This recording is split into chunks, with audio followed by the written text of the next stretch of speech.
Hello, and welcome to the Tavern Chat podcast. I'm your host, Eric Tenkar, your bartender in the OSR, your main proprietor at the Tenkar's Tavern blog.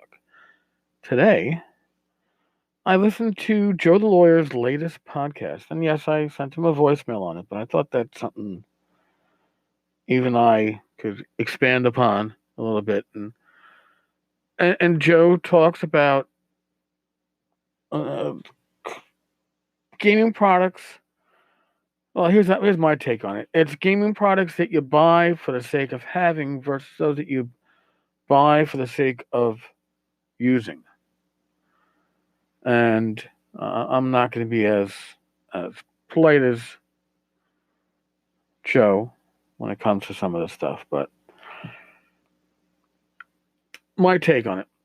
A lot of the Lamentations of the Flame Princess stuff is really nicely put together. Presentation is awesome. Art is top notch, even if it may go beyond my personal taste of what I would like to see in my gaming products. I can't say the quality is not top notch. When the art was not as high a quality, James's early stuff, when Raggy wrote most of his own stuff, actually, when he was starting out as a third party publisher, uh, he had adventures that weren't cookie cutter. It wasn't the ones that you always kind of like, all right, yeah, we got a mission, we got to save the young boy that was captured by the whatever, or oh, there's orcs, we got to go orc hunting. No. James had good adventures, and I think like the grinding gear was similar to a Tome of Horrors, and it was survivable. It wasn't a total party fuck. Tomb of Horrors is a party fuck, but it's not meant really for campaign play. It is meant for convention play.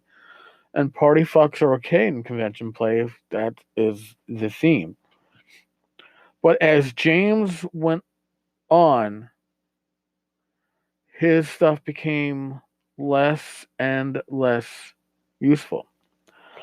And what am I referring to here? I'm referring to things like what Monolith at the End of Time, or what the fuck it was called, where everything in this adventure is something that's going to end your campaign. Seriously, it's going to end your campaign. I don't think there's any way for the party to get through that adventure and live. Just the way it is, man. And something like that is useless. So now, James' stuff, Raggy stuff, his publishing stuff looks good. I no longer get excited when I see it in the release. I figure it's going to be unusable. Now, it might be readable, but I have so many fucking game books, OSR and beyond, that I have bought over the years that I have not read. Part of that is the chemo brain issue that I can't focus long enough, especially if it isn't an awesome game book. But part of it is I got so much shit to read, and I have requests coming in multiple times a week. Usually, can you look at this? Not necessarily for review purposes, but they just want my opinion before something comes out. Or I have people asking, can I share their stuff? And I try to get to it. So it means a lot of stuff that's already on my shelves does not get to. Now that the other question is, there's stuff that I own that I would love to play, and I don't have the opportunity.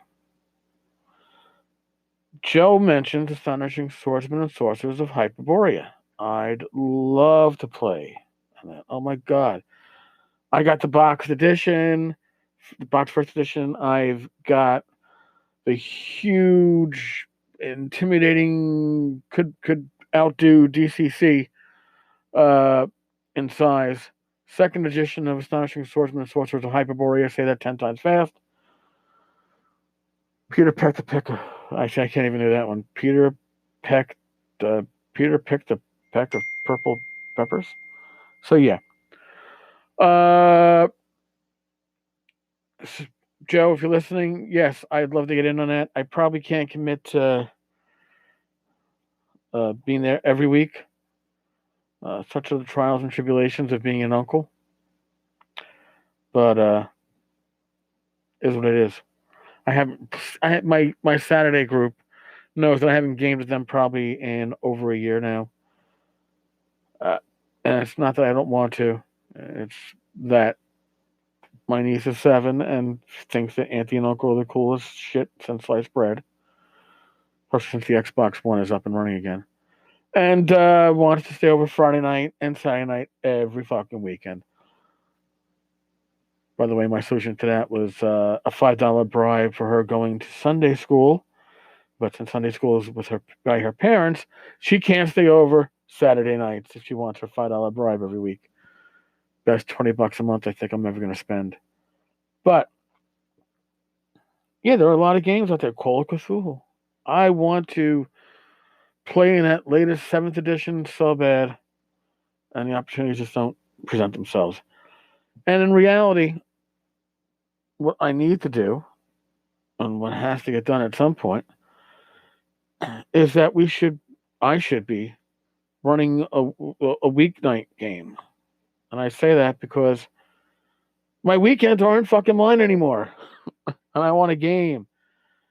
Jeez. I could run one in the afternoons, but then I get those last minute uncle duties. And that ruins that shit too. But yeah, Joe, it's a really good topic because there's a lot of shit on my shelves that does not get read or played. Now some of it's collectible. Some of it I bought because I was like, oh, that looks cool. Lion and Dragon from the pundit. And it is cool. Don't get me wrong, it is well done and put together, but not something I ever plan on playing. What I am looking forward to is the Faraway Land uh, Swords and Wizardry rewrite that's coming up, or melding, or mashing, or whatever you want to call it. Dirk Stanley is putting that together. I am so looking forward to it because I like Faraway Land. I love it. I love the thing, and the game system is not bad. It's simple. It's easy to understand. I've run it, and I can't say that about many game systems that I don't have a root in these days because things like Fate, I can't figure the fuck out. Just me, my mind, my brain, how it's wired. But Faraway Land has its roots in old school gaming. It is obvious, and to bring that together with Swords and Wizardry, it's like a Reese's peanut butter cup. Although I don't like peanut butter. All right, it's like almond joy. Oh no, almond joy is almonds and chocolate and coconut. It's like mounds. Okay, coconut and chocolate, two things that I like. Well, I only really like coconut when it's candied up. In any case, two things I really like that's going to be coming out, and I can't stop looking forward to it. But then it becomes the other question: will I get a chance to play it? Most of my gaming these days is at conventions, and most of that gaming is running games. So my opportunity to be a player has, of sorts, been limited. So, yeah, Joe, that's a really good. There's a lot of games I'd love to play. Beyond the Wall, I'd love to play Beyond the Wall, but I'd like to mash it with something different. I want to do Swords and Wizardry with a horror hook, like I had mentioned before, and I think that would be awesome. Swords and Wizardry Call of Cthulhu crossover. Mm-hmm. Lovely. All right, folks. I could pull games out of my ass that I would really like to play, but that will be like a never-ending list, and I'll still never get a chance to play them. Thank you for listening, Joe. Thank you for the topic. That was a good one. God bless. Stay safe. Roll your dice well, and I will talk with you all tomorrow. Later, folks.